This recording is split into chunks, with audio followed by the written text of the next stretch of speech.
From the Pep Radio newsroom, here's today's top LGBTQ+ stories. The Democratic National Convention in Chicago has been many things: a pageant of political theater, a platform for policy proclamations, and perhaps most importantly, a showcase of the diverse fabric that makes up the modern Democrat Party.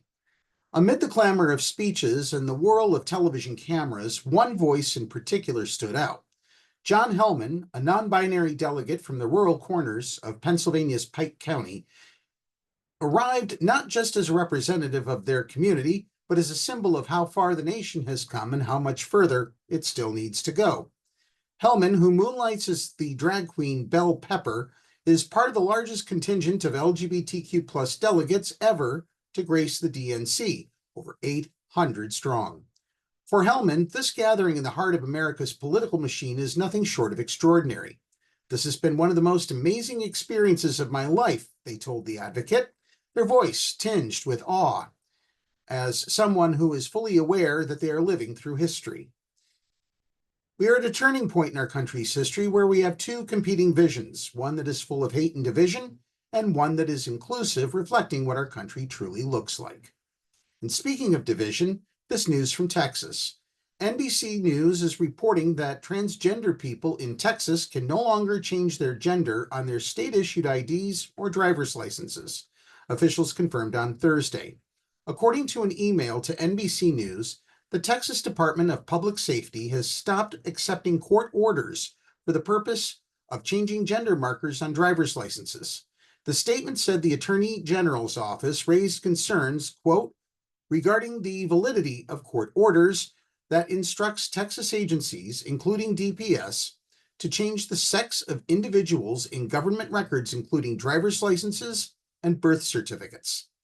DPS in its statement said that neither it nor other state government agencies are parties to the proceedings that result in the issuance of these court orders, and they lack the legislative authority and evidentiary standards for the courts to issue these orders.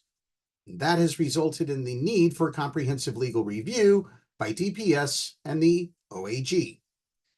Therefore, as of August 20th, 2024, DPS has stopped accepting these court orders as a basis to change sex identification in department records, including driver's licenses. The ACLU of Texas said that an internal email instructed DPS employees to report any attempts by transgender people to update their gender on their IDs.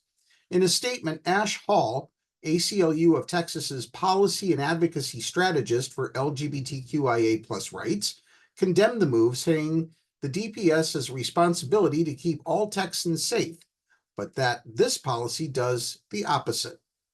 Not having accurate driver's licenses jeopardizes trans people's health and safety by potentially outing us and exposing us to discrimination, harassment, and violence, Hall said.